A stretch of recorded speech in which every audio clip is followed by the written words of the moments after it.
Welcome to the program Psychologists Speak. Now we have another panel discussion where we have three leading psychologists from the country who will be answering the question related to a very, very burning issue which has been raised by the viewers from time again and again regarding cyberbullying behavior. The effect of that behavior on the victim person as well as on the personality or the type of the person who is involved in such kind of bullying and how it affects the parents also, family and society also. So I have my experts with me and I will introduce first of all my experts to you people, to the viewers, and you can see while I will introduce, they will raise their hand. First, let me introduce Dr. Richa Marish. She's from Mumbai, practicing psychologist over there with me. Then I have with me Dr. Swati, faculty psychology from Delhi University, from one of the leading college, IP college. Then I have the third panelist, Dr. Nupur, with me, faculty of psychology from Delhi University. So without wasting much of my time, and I want not to come between my viewers and my panelists, so I will put the straight question to my panelists one by one. First question goes to Dr. Nupur. Dr. Nupur, what is the psychology of the person who is a bully? So thank you so much for putting across this question. Considering the current times, it's very difficult to control because technology is booming. We are already on internet, so cyberbullying is coming up very frequently, and everybody is some or the other way being a victim to that. So if we understand what is the psychology of a bully, there are many things which may be the reason for a person to become a bully. As we can say that a bully is not born but is made. So there are a lot of circumstances. Probably there are certain unresolved issues of the past, of the childhood, which are the reason of this. Maybe at times certain research does suggest that a high amount of disciplinary parenting, strict parenting, where parents use slapping or threatening the child in order to get some task done, is a reason of bully. The point is that basically there are various reasons behind what a bully or how a bully is made. It is important to understand those reasons because maybe that person was a victim once upon a time, and because he is using that mechanism of bullying others to be now to use the power or to be superior, which may be the reason of why he's today become a bully. So these are certain kinds of psychological points which may be taken up as the psychology behind what a bully is actually.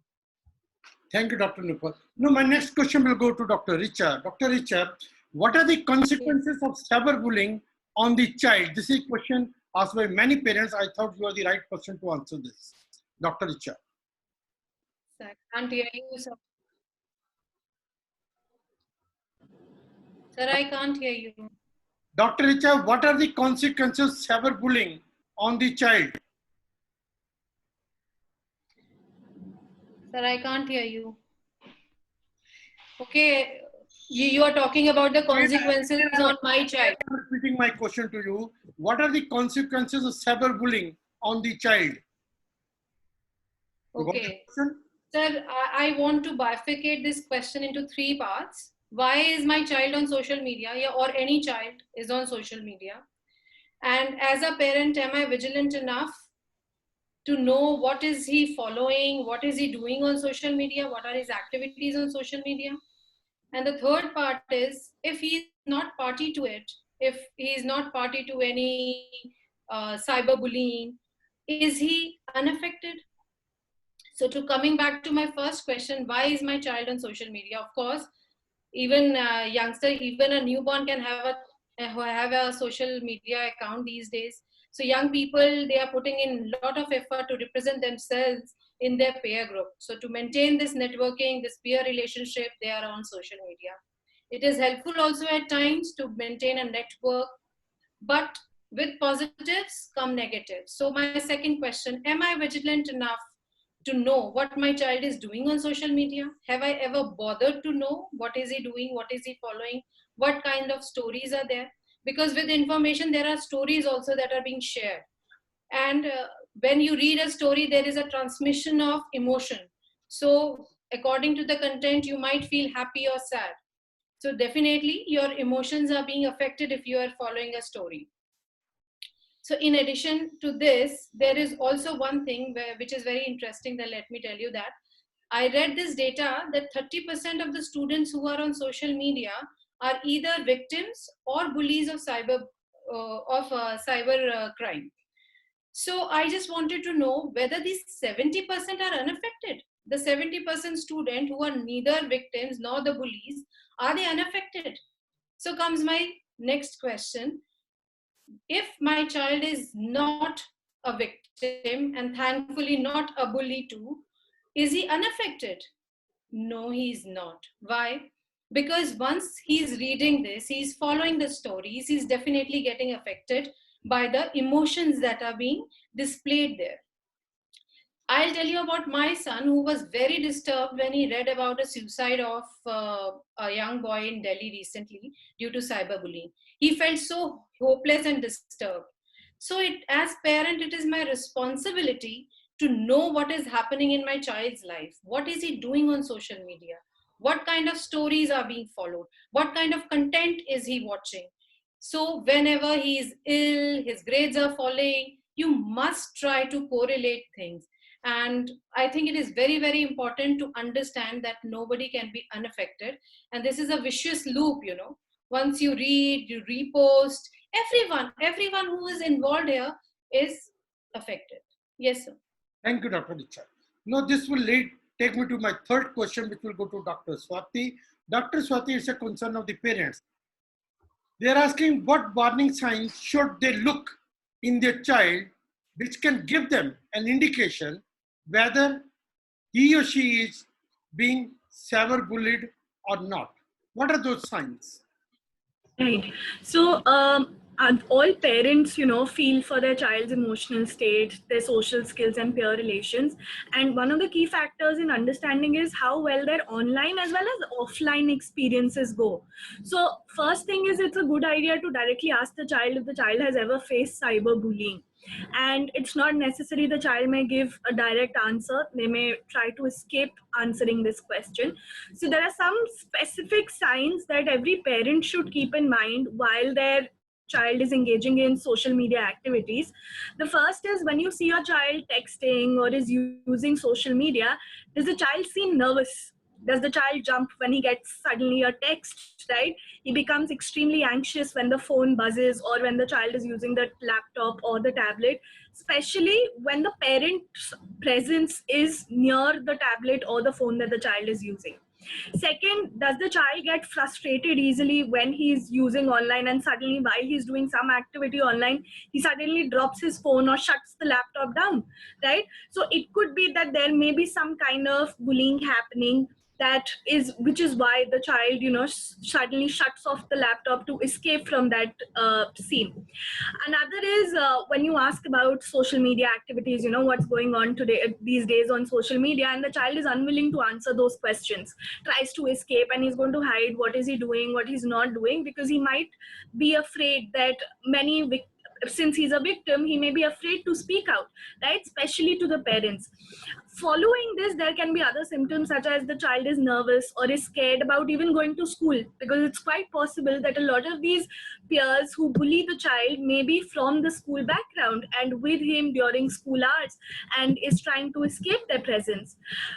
There may be effects on if there is prolonged cyberbullying, there may be effects on the child's physical health as well. There may be weight loss or weight gain depending on how the child is trying to cope with cyberbullying, right? May complain of headaches, may complain of stomach aches, and there is no reason for that. May have trouble sleeping during night or during the day, right? Is unable to sleep because he's constantly worried with the thoughts of cyberbullying, loses interest in his favorite activities, hobbies that he loves to do, may suddenly become unhappy and just wants to be with himself, does not want to meet people and keeps to himself, even withdraws from his close family members and friends. And in worst case scenarios, when So a lot of children have said, and if parents are vigilant, they will notice that the child in passing may make comments such as that, I just want to give up on my life, it's too difficult to deal with. That is a red flag that parents need to be aware of, and that is a time when they immediately need to take action and try to find out what is the cause of worry for this child. Okay, thank you, Dr. Swati. You have given very good, basically indicator, mental health indicator as well. I think you want to add something more. Right. One was that these are the symptoms that the child who is being bullied. I'd also like to specifically mention here, what if your child is the bully? That is also something that parents need to take into account.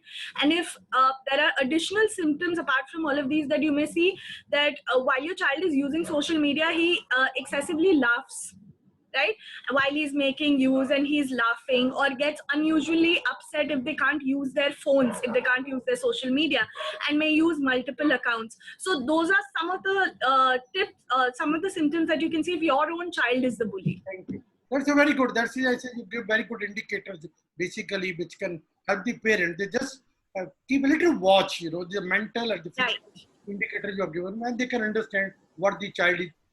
And that's the responsibility of the parent to take a note of that. This is he or she is a victim. He's experiencing, and the parent is responsible to help the child to come out from that. Now, my next question will go to Dr. Nupur. Dr. Nupur, earlier my question was asking you the psychology, very well you explained the psychology of the person who is involved in this act, or the psychology of bullying. Now I'm asking you another question this time. What is the psychology of the victim, who is the victim of this bullying behavior? Right, sir.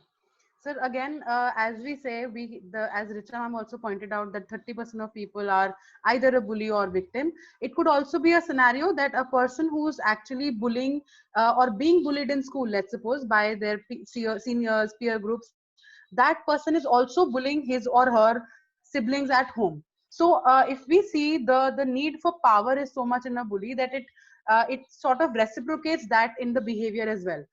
When we talk about the psychology with respect to a victim, the victim will definitely have a low self-esteem and trust issues in the scenario of who to trust and who not to trust, because they are not sure that who will believe what they are being said. As we say that we believe this world to be a fair world, it is very difficult for a victim to come out and say that it has happened to me, because there's a lot of victim blaming happening around, where people will point out that you might have done something wrong, you might have posted a wrong picture.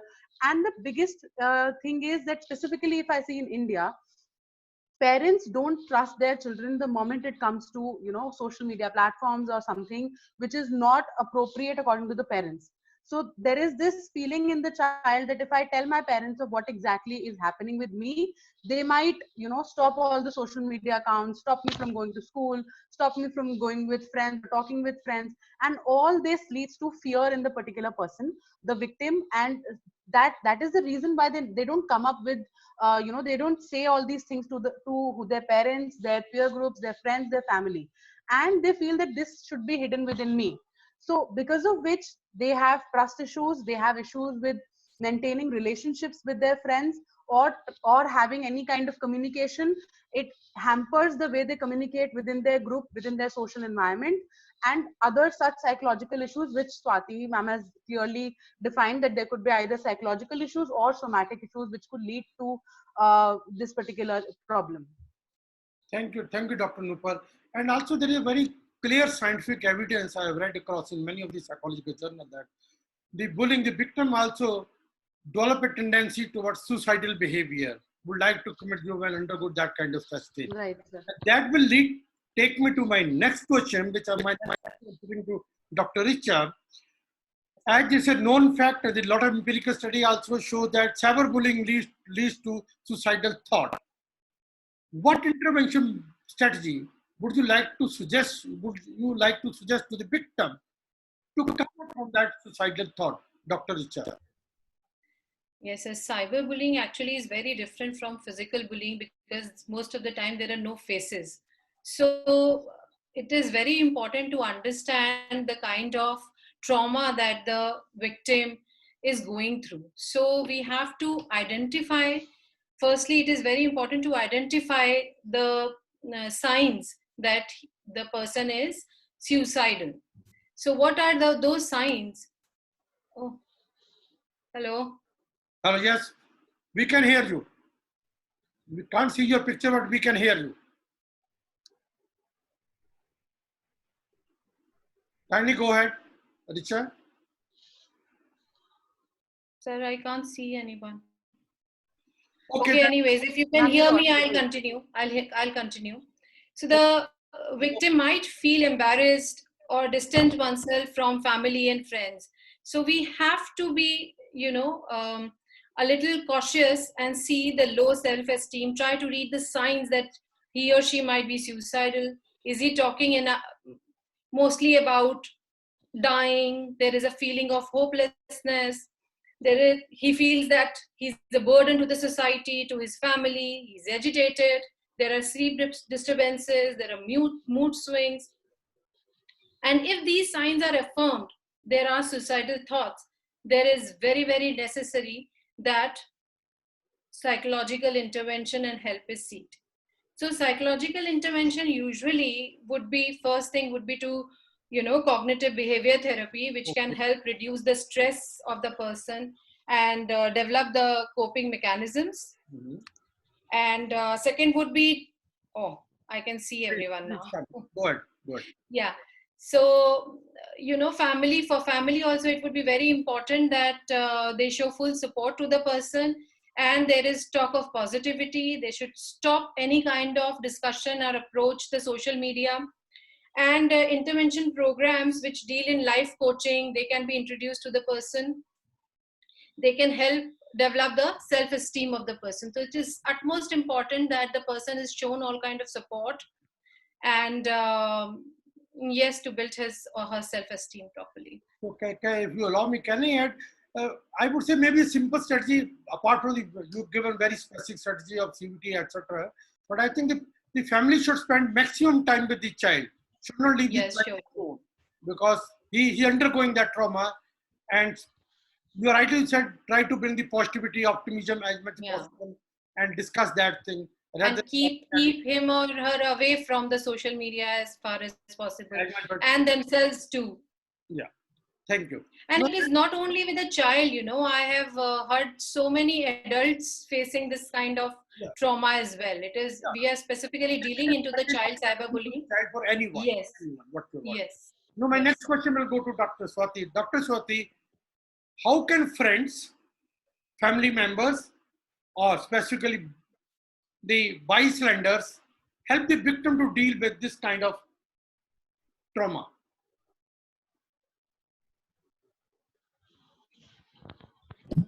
I'll take it one at a time. So first I'll talk about parents particularly. First things, I think today every child has a tablet or a phone that they're using, but in case they're using laptops or in case they're using computers, probably it'll be a good idea to keep them in common areas of the house, so that while the child is using these electronics, they can cross the child and just like monitor what they're doing, not stand overhead, not helicopter parenting, but yes, just in passing, probably take a look at what they're doing. Second, what is most important for parents is to be a friend to their child. And when I say a friend to their child, I don't mean personally here, I mean friend on social media, or probably follow them on social media. Yes, many children will be apprehensive that my father or my mother or my sibling is a friend on social media. However, they can establish certain rules that you don't personally comment or keep liking my photos if that is what the child does not want. So parents can then have, they can just monitor the child's account is secure, the privacy settings are active, and whether the child is not revealing any personal information that people can identify their place of location, etc. Right? Because they can't yet, parents will not be able to see if there are any private messages that are being sent. Before a child starts using social media, one good practice to teach the child is stop. STOP is an acronym where S basically is stop using the computer when you experience cyberbullying. So it's a good idea to take a step back from that account that you're using and not use social media for some time. T stands for that you tell an adult about the incident that has happened with you so that the adult can intervene if the child wants to. O stands for okay to be back online after a certain rest break that they take from online social media. And P is that play with children not involved in the bullying. So be more friendly with or have friends in your list which are who do not bully the child but who are friends with the child. Secondly, I would like to talk about the bystanders, like you said, the peers who are there. There's a very small intervention model that the bystanders can follow, and probably all peers should be aware of this. First step is that first and foremost notice that something is happening, right? The kind of messages or the kind of comments that are being made on a particular photo or a post or any status that the child has shared. Second, interpret that there is an emergency, that there needs to be an intervention. Third, the bystander needs to take responsibility for providing help. Sometimes if we look at bystander effect, where we say because we think ki koi aur kar lega madad, rather than that, focusing on ourselves and ensuring that we are able to intervene over here. Fourth, decide how you're going to provide that help. Are you going to block the person, because there are a lot of blocking apps and facilities that are there, right? And fifth, that you take action to provide help. So you've not just decided, but you're taking action to provide help. It could be letting an adult know, it could be letting a peer know, or it could be, if you know the bully, then probably stand up to the bully and stop him from bullying. Thank you, Dr. Swati. Now, my next question will go to Dr. Nupur. Dr. Nupur, it has been seen that the person who himself or herself is a victim of self-bullying, cyberbullying, and people start blaming him instead of start finding fault in the victim, you know. How this finding fault in the victim can be stopped? Dr. Nupur. Right, sir. Right, sir. Sir, when we talk about victim blaming, it is very common, not just when we talk about bullying either in the cyberspace. It is also very common when we see day-to-day issues happening with specifically a woman or a girl here, but even for that matter, a boy. That if a boy is ever bullied and said something that, you know, you're short or you're thin or something, even they consider that it is not something, you know, you should be scared of or theek hai. And certain labeling, which I would term here, labeling of certain things are done so that they are basically, they consider it to be okay. And the acknowledgement that yes, something could go wrong with anybody, not just, you know, people who are in any part of the world, and considering that it's absolutely fine, it is okay that if this thing has happened to you, the best thing is to take preventive measures now and to understand what could be done further to stop its effect on the psychological and on the physical health. Most importantly, like all of us have already listed out a lot of ways wherein advices for parents, for the victims, for every, like, to sort of prevent this particular scenario for any victim. It is important for the parents to understand that there has to be trust within the parent and the child. If the child is not showing you anything, or as Swati also listed, that, you know, if they are scared of their phone or if they are just getting too anxious or something, you should note all that. It is very important to acknowledge that whatever is happening could be happening to could happen to anyone, not just that particular child, but anyone in the entire world. That probably will give them an assurance that yes, I am not the one who's to be blamed for because of what has happened, not because what kind of posts I have put in, or not because the hatred messages people are flowing for me, or maybe the kind of clothes I'm wearing, or whatever the scenario may be, because of the reason they're bullied. But in order to understand that it is fine that a certain scenario has been taken up, and it is the issue with respect to the bully, not you. The problem here is not you. So that is important to understand in such kind of a scenario, to avoid or to sort of prevent victim blaming as much as possible. Thank you, Dr. Nupur. Now, my next question will go to Dr. Richa. Dr. Richa, what are the psychological effects of bullying, especially on children? I know it's for the children also, it's adult, it's irrespective of it. Can you identify some of these specific, which are only on children, psychological effect of bullying behavior? Yes, sir. before I list out the effects, I need to tell the viewers that before it might come into the knowledge, bullying continues for a longer time. You know, it has a history before it comes out in open, before the victim realizes or the parents realize. So there are short-term effects, psychological effects. So the parents must note certain things, you know, which might be very, very visible in children, especially like bedwetting, like there would be poor performances in school, like the child would not be interested in doing anything, which even the activities that he loved doing earlier. There would be a change in performance going down. Performance going down. Very good. There would be change in eating habits. So and there would be a feeling of shame. There would be social isolation. The child would not like to mingle with people at home or his friends.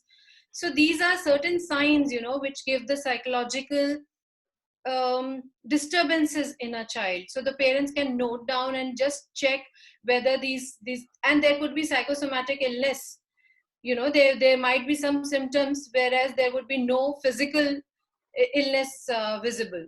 So look for those signs. Those are the short-term effects of the bullying, cyberbullying, especially in children. And similarly, we can see the short-term effects in the bullies. These were the victims, and bullies also can show, you know, the social distancing, agitation, unnecessary anger, and suicidal thoughts even in them at times. And there might be poor performance at school. Yeah. They would be fighting unnecessary with siblings and with other children. So these are the short-term effects of the bully. Now for the long-term effect, as if it continues. Yes, sir. Okay, thank you. No, because I'm running short of time also. Now I will move to my next question, which I'm putting it to Dr. Swati. Dr. Swati, how to help the parents? Because parents experience a lot of stress due to the children getting bullied. Right. So how one can help? As a psychologist, you can suggest some interventions, some remedies by which you can help the parents to come out from that stress. Dr. Swati. For parents, it's when the child is being harassed, it's quite troublesome for the parents also. So for the first thing, parents really need to educate themselves about the social media platforms that the child is using, how the social media platform works. So because we're more stressed because we're not aware of what is actually happening, and once we're more aware of the different platforms, what kind of different bullying can happen on social media, that will surely ease out a little stress for parents, because more the stress is because of the fact of the unknown, because we're not aware of what is actually happening. So say for example, when we talk about cyberbullying, one, we talk about harassment, where there's direct harassment through private messages, etc. Second, we talk about flaming, which is harassment on public chat, right? So there are other group members who are present. And third is where the child is being excluded out of group chat. So educating ourselves on each of these is one good way to understand what the scenario is, right? And we're not blowing the situation out of proportion. Second, it's very important for parents to communicate with their child. And when we say communicate, it's about talking and not interrogating. There's a lot of the child is being beat. Some questions from the child gets scared कि अब मुझे डांट पड़ेगी या मुझे कुछ बोलेंगे, and which is why they shut down. So instead of interrogating, what is important is that they talk so that the child feels secure. I can go back to my parents and I can share with them what is the problem that I am facing. So these are the two most important things that parents need to do, and that is surely going to reduce much of the stress that they're experiencing. Thank you, Dr. Swati. Now I will go to the end of at the end I will ask each panelist to give two advices. First I will ask Dr. Richa, any two advices would you like to give to the child? Focus on child. Please unmute yourself. Richa, unmute yourself. I can't hear you. Swati, what advice you would like to give to the parents? So, what is most important is for the parent to know that it is not the child's fault, right? We take or you must have something because of which it is happening. The first is know that it is not the child's fault that the child getting bullied. Second, parents also need to be aware, like I said, need to educate themselves about the different accounts, how they need to be protected, what are the different available technologies that can help protect the security of the child online on social media platforms, and then share that information with the child as well. Okay, Dr. Nupar, any two advice you would like to give to the friends? Sir, for the friends, I would like to say that look into the day-to-day changes what might come across in your friend.